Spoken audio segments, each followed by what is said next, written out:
Que a graça e a paz do nosso Senhor e Salvador Jesus Cristo esteja com todos os irmãos.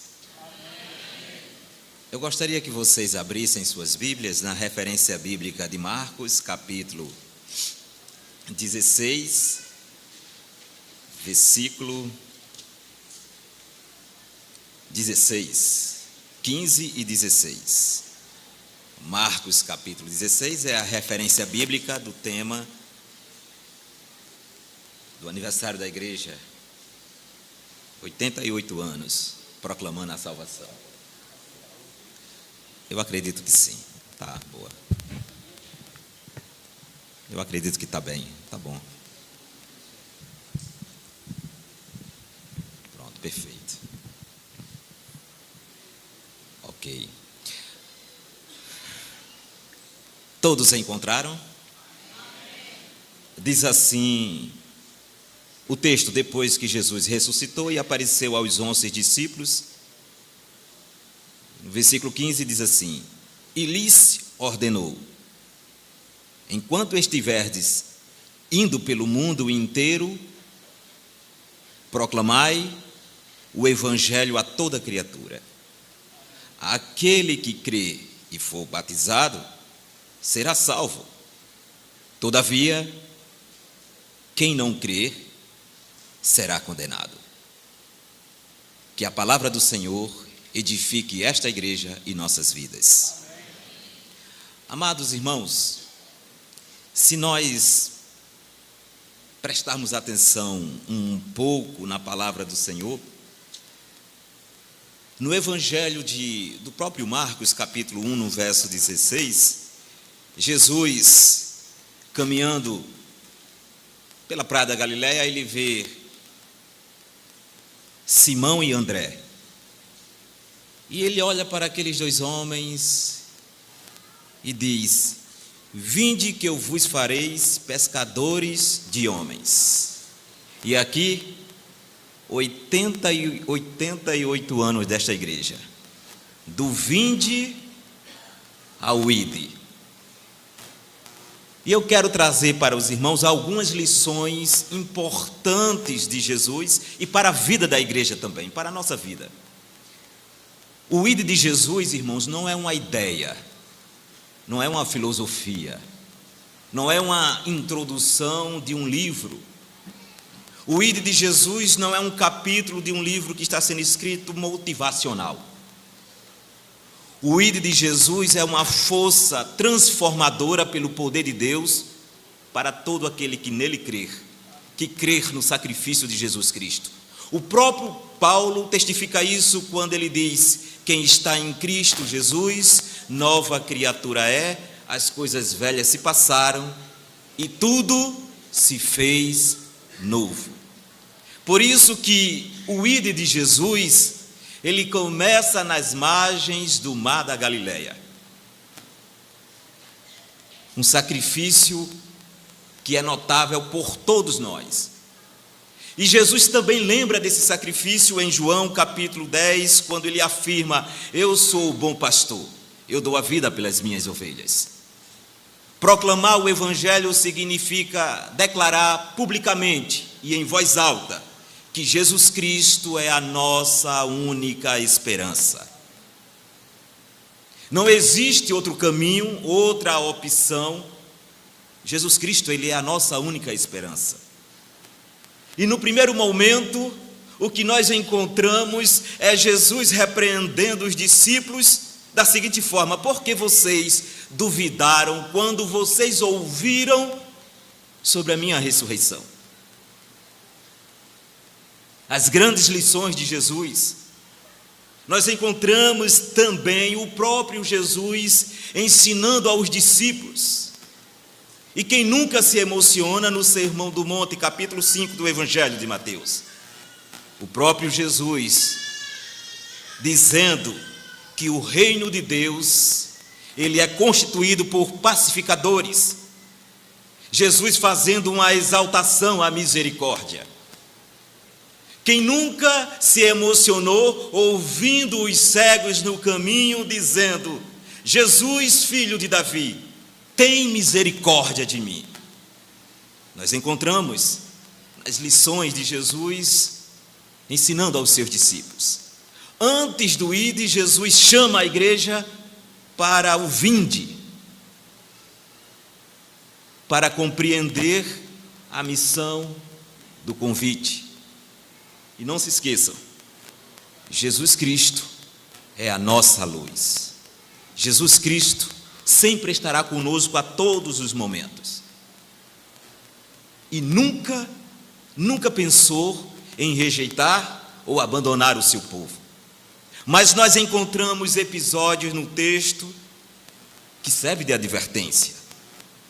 Para compreender a missão do ide, eu tenho que me sacrificar. E escute o que eu vou dizer, igreja. Esse sacrifício que Jesus nos chama não é pelo nosso carro, pela nossa casa, pelo nosso patrimônio. Esse sacrifício que Jesus nos chama não é pela nossa vida profissional, acadêmica ou algo do gênero. Esse sacrifício que Jesus nos chama é um sacrifício pelo próximo. Não existe evangelho sem o próximo. E essa é a grande lição que Jesus tenta a todo custo ensinar aos seus discípulos, e hoje eu farei um esforço gigantesco para transmitir essa mensagem à igreja. O convite de Jesus não é de forma alguma uma estrutura vazia e sem sentido. Muito pelo contrário, o convite de Jesus é para homens e mulheres lavados e remidos no sangue de Cristo. Amém, igreja? Amém. E aqui eu quero trazer alguns pontos para os irmãos. Antes da missão, a experiência. Vocês anotam as referências bíblicas para nós ganharmos um pouco de tempo. No Evangelho de Lucas, capítulo 18, nós verificamos uma importante lição de Jesus. Um jovem rico se aproxima de Jesus e ali os discípulos estão aprendendo o significado do ide, logo em um futuro muito próximo. Um jovem rico se aproxima de Jesus e diz: olha, o que é que eu faço para te seguir, para alcançar o reino? E Jesus simplesmente pergunta se ele está dentro do padrão religioso. Ele diz: estou, claro que eu estou, eu sei todos os mandamentos. Aí Jesus olha para ele e diz: perfeito, agora faça um sacrifício, venda tudo o que você tem, dê aos pobres e siga-me. Ele não conseguiu fazer isso,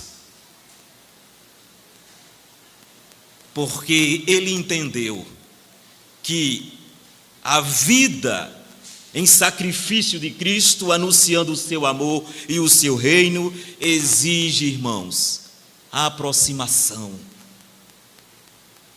exige calor humano. O ide de Jesus não é uma metáfora. O ide de Jesus é um chamado para a humanidade. O ide de Jesus é uma convocação para o nosso lado, a nossa tendência mais nobre. Mas também Jesus mostra a miséria humana. Jesus mostra aos discípulos os cegos, os coxos, os aleijados, os surdos, os mudos, mulheres que há muito tempo não sabia o que era ouvir a palavra perdão. É Jesus ensinando aos seus discípulos o mundo real que eles iriam enfrentar. E vocês sabem, e presta atenção no que eu vou dizer, irmãos. Vocês sabem qual é a nossa maior dificuldade como igreja? Essa é uma percepção que eu tenho, e eu acredito que muitos aqui vão concordar. Nós, em alguns momentos, temos um padrão de vida muito fora da realidade do mundo. E quando eu falo da realidade do mundo, das pessoas, parece que o Evangelho de Jesus Cristo, ele nos aproxima das pessoas, para que essas pessoas se aproximem de Cristo e sejam salvas para a glória de Deus. Mas algumas práticas nossas nos distancia desse Evangelho que convence, e nós ficamos muito próximo de uma teoria do jovem rico. O que é que eu faço? O que é que eu posso fazer? Por que Jesus exige tanto de mim? Amados irmãos, todos vocês também já testemunharam o desafio de Jesus em Mateus capítulo 4, quando diz o texto sagrado que, conduzido pelo Espírito, foi ao deserto para ser tentado. Jesus venceu todas as tentações. Jesus fez duras críticas àqueles que estavam no meio da religião, pareciam demais com religiosos, andavam como religiosos, falavam como religiosos, mas não eram religiosos. Jesus ensinando aos seus discípulos, quando eles admiraram o templo, Jesus disse: olha, não ficará pedra sobre pedra. Todas as nossas construções, elas são temporárias. Nós não iremos levar nada deste mundo, a não ser a nossa fé em Cristo e a certeza da nossa salvação. Lições, até chegar a esse momento em que Jesus aparece para os seus discípulos e diz: ide por todo o mundo e pregai o Evangelho. Mas antes a missão de sermos pescadores de homens. Existem os dois fundamentos, que palavra belíssima de edificação. Existe Jesus instruindo os seus discípulos, dizendo: a minha casa será chamada casa de oração, combinando muito bem com Crônicas 7:14. O próprio Jesus nos instruindo para que essa missão do ID não seja, nós não criemos nenhum obstáculo para exercer, para pregar essa palavra, para anunciar que Jesus é a luz do mundo. Mas hoje nós estamos percorrendo caminhos diferentes, nós estamos mais presos a ideologias políticas do que o Evangelho de Jesus Cristo que salva. Eu vejo pessoas perdendo o seu tempo, sua energia, sua força, em nome de algo que é temporário. A palavra de Deus, ela é eterna, viva e eficaz, e garante a salvação a todos que creem no Evangelho de Jesus Cristo. Por isso, amados irmãos, esse distanciamento que nós vivemos a cada dia, a cada minuto e a cada segundo, nós precisamos entender que, se nós não despertarmos para dizer a cavaleiro: Jesus Cristo é a nossa única esperança, para dizer aos nossos parentes que talvez no nosso meio existam pessoas com muitas dificuldades de trazer o esposo, um filho ou algum parente para o reino de Deus. Mas lembre-se, para convencer os outros que o Evangelho de Jesus Cristo tem poder na minha vida, eu tenho que ter o verdadeiro poder de Deus no meu testemunho. É impossível, amados irmãos, as pessoas olharem para nós e não enxergarem Cristo e não serem convencidas pelas palavras que saem da nossa boca. Quando olham para nós e enxergam o poder de Deus em nossas vidas, pode ter certeza, amados irmãos, o próximo parente que estará no banco desta igreja é o seu pai, seu filho, seu esposo, para a glória de Deus. Mas para isso é necessário, amados irmãos, começar o Evangelho com simplicidade, com humildade, com amor.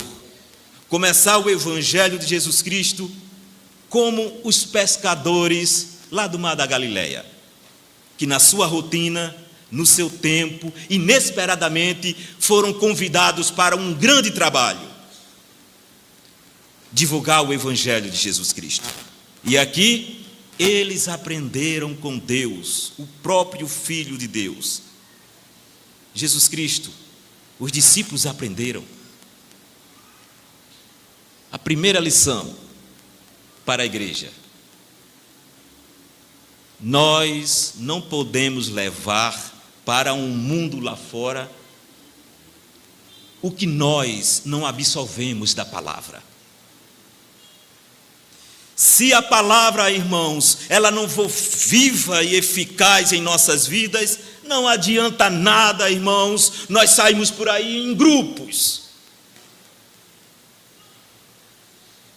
A palavra, ela tem que causar um impacto em nossas vidas. O poder de Deus que transforma, que salva, que cura. No Getsemane, Jesus faz a mesma advertência. Jesus diz para os seus discípulos: eu estou muito cansado, eu preciso orar. E quando volta, os seus discípulos estão dormindo. E a advertência que ele faz é: vigiai. Os discípulos aprenderam com Jesus. 3 anos aprendendo com Jesus. Aprendendo uma lição de muito amor, muito cuidado e carinho. O vinde significa ame primeiro e anuncie depois.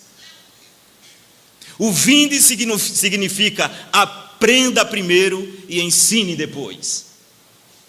E nós vivemos, irmãos, numa sociedade muito apressada. Se brincar, tem muitos aqui apressados que o culto termine.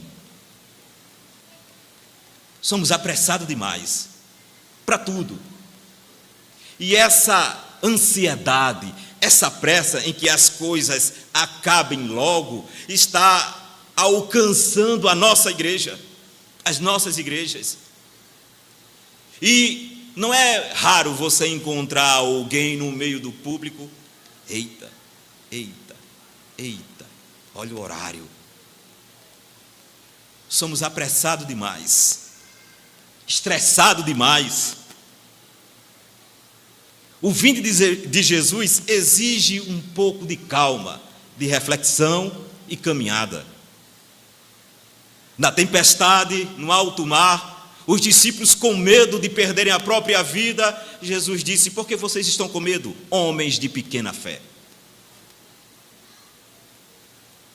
Depois, irmãos, de um longo sofrimento, Jesus aparece para os discípulos.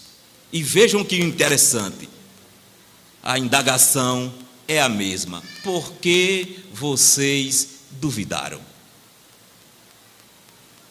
Nossa fragilidade, nossa dependência, as nossas ansiedades têm que ser deixadas de lado, irmãos. E nós temos que olhar para o ide de Jesus e dizer: Senhor, eu quero fazer parte dessa missão. Eu quero fazer parte dessa missão para que Cavaleiro se renda aos teus pés. Amém, irmãos? Eu quero fazer parte dessa missão para que a igreja seja uma igreja edificada. E existem 2 lições, 2 momentos importantes que eu quero compartilhar aqui com os irmãos. João 7:24, que diz assim: não julguei com a aparência. Jesus ensinando aos discípulos, e automaticamente uma multidão seguia Jesus. Mas ele vai dizer: julgai com a reta justiça. O próprio Jesus nos ensinando a igreja de Cavaleiro que vocês devem ser justos, nós devemos sermos justos. E não importa, para que o ide de Jesus tenha um significado e expressão em nossas vidas, o texto sagrado nos impulsiona a sermos justos. Não importa o que fizeram, o que falaram, ou o que alegaram, ou o que arquitetaram contra nós, contra a igreja, ou contra qualquer pessoa. A Bíblia diz que nós devemos praticar a justiça. Sem justiça é impossível entrar no reino de Deus. Isso é o ID de Jesus. O ID de Jesus exige de todos nós que sejamos justos. Outra lição de Mateus capítulo 7.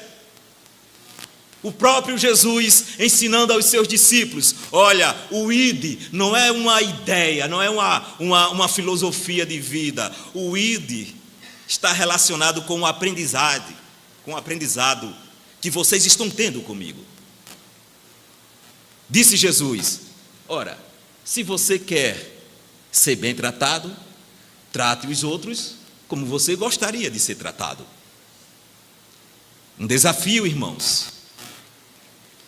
Um desafio que exige de nós espiritualidade. Vivemos em guerras. E o mais triste de tudo isso é que existe uma guerra espiritual que a todo tempo quer destruir a igreja e nós não nos despertamos para isso. O povo de Deus não são inimigos uns dos outros. Os batistas não são inimigos dos assembleanos. Os assembleanos não são inimigos dos presbiterianos ou congregacionais. De acordo com a palavra de Deus, todos nós somos irmãos em Cristo e fomos chamados para uma missão: divulgar o evangelho de Jesus Cristo a toda criatura. Perdemos tempo demais com besteira. Perdemos tempo demais com as nossas assembleias, que em vez de ser um momento de edificação, é pressão alta. Perdemos tempos demais preocupados com ministérios. Perdemos tempo demais, irmãos, preocupado com estética. O reino de Deus é urgente. Pessoas precisam de salvação e a igreja de Cristo precisa ser edificada para a glória de Deus. Essa é a missão. Esse é o nosso compromisso, é o nosso dever. Uma igreja que vê em Jesus Cristo o bom pastor. Uma igreja que vê em Jesus Cristo um sinal de esperança. Uma igreja que vê em Jesus Cristo o único caminho que pode ser conduzido para a salvação. Uma igreja que vê em Jesus Cristo o homem que perdoa pecados. Uma igreja que vê em Jesus Cristo um homem que cura, que salva e liberta todos aqueles que confessam que Jesus Cristo é o Senhor. Não devemos perder tempo com coisas banais, coisas que não edificam. Se é para cantar, cante para a glória de Deus. Se é para pregar, pregue para a glória de Deus. Se é para evangelizar, evangelize para a glória de Deus. Se é para vir à igreja, venha para a glória de Deus. Porque o Senhor, Ele é digno de toda a honra, de toda a glória e de todo louvor. É Deus, irmãos. Já está na hora de nós pararmos com essas disputas que não edificam. Já está na hora de nós pararmos com comentários que não edificam.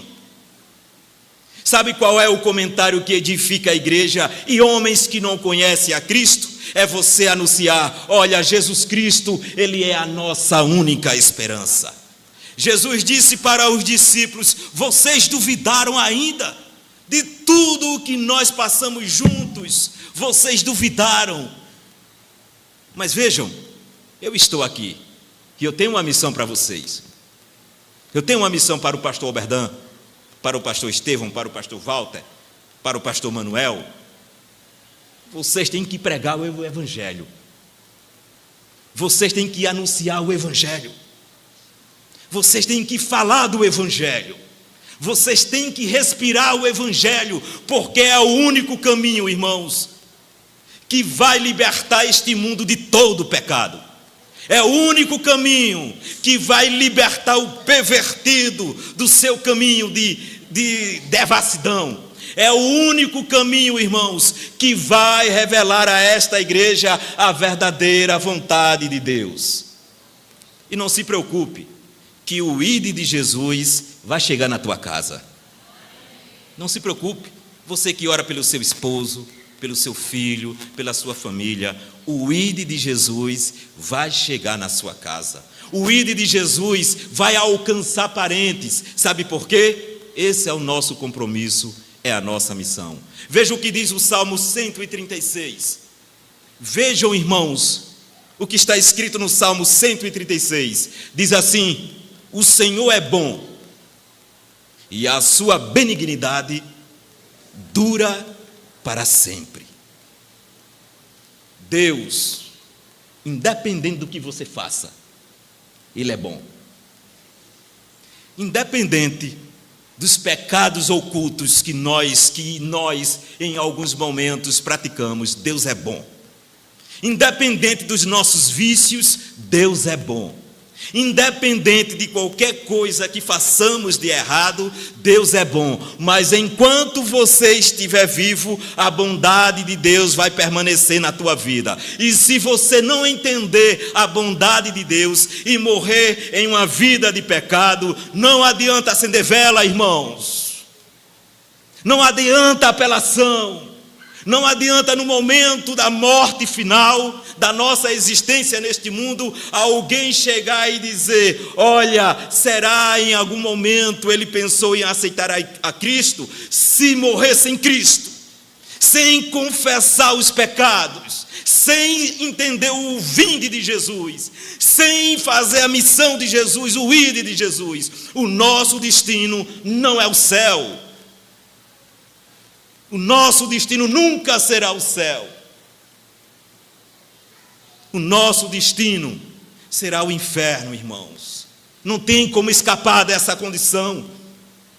Por isso, igreja, em nome de Jesus, da mesma forma que os discípulos aprenderam, ouviram e creram, façamos da mesma forma, para a glória de Deus e para a tua salvação. Amém, irmãos? Última lição, e eu acho que essa é a fulminante. Fulminante. Jesus olha para os seus discípulos, todo mundo reunido, tranquilo. Aí Jesus olha assim e diz: olha, não existe nada oculto que não seja revelado. Sabe, esse pecadinho que nós alimentamos, ninguém vê, o pastor não vê, a igreja não vê, vai ser revelado, irmãos. Sabe aquele alimento, aquele desejo, aquelas práticas em que só se manifesta quando nós estamos sozinhos, vai ser revelado, porque Deus não nos deu uma missão em vão. Às vezes o sujeito tem uma relação extraconjugal. Ninguém vai saber. Eu sou muito esperto. Deus revela. Às vezes o sujeito está na igreja e não é crente. Deus revela. Eu creio piamente nisso. Vivem uma vida na igreja. Mas fora da igreja, meus irmãos, é um verdadeiro Pilatos. Deus vai revelar, irmãos. Deus é justo. Por isso que o vinde é um momento de aprendizagem. Mas o ide de Jesus, você já tem que estar arrependido para a glória de Deus. De todas as nossas falhas, de todos os nossos pecados, de todos os nossos desejos. Eu me lembro que uma vez um sujeito me procurou e disse: pastor, eu estou numa situação muito delicada. Eu digo: qual foi o problema dessa vez? depois de pastorear muito tempo, com alguns irmãos, parece que existe uma certa intimidade.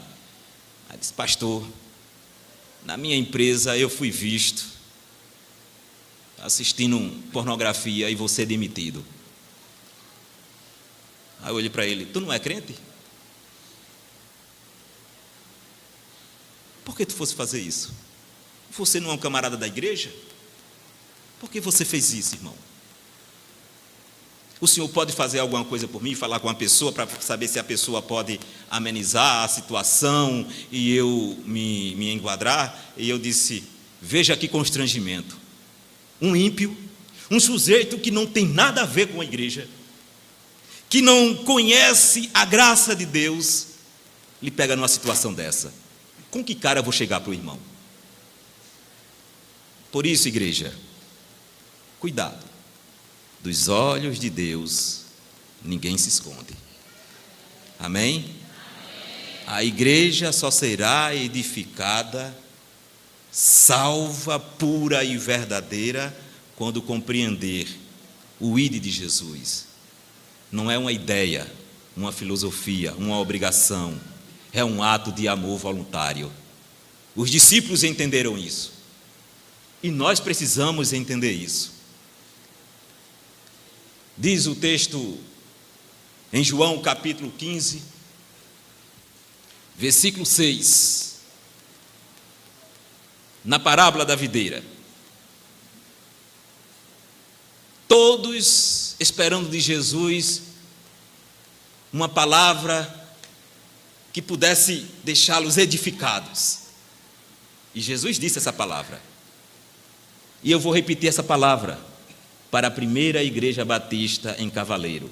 É a palavra de Jesus para vocês, para todos nós: sem mim nada podeis fazer. Sejamos firmes e fortes, na certeza que Cristo, quando vier resgatar a sua igreja, o nosso nome estará escrito para a glória de Deus no livro da vida. Que Deus nos abençoe e que a graça do Senhor seja constante na vida de todos vocês. E um desejo do meu coração é que todos vocês tenham sucesso, paz, alegria e satisfação. E nunca se esqueçam de dar glória ao Senhor por tudo que Ele tem feito. Que Deus nos abençoe.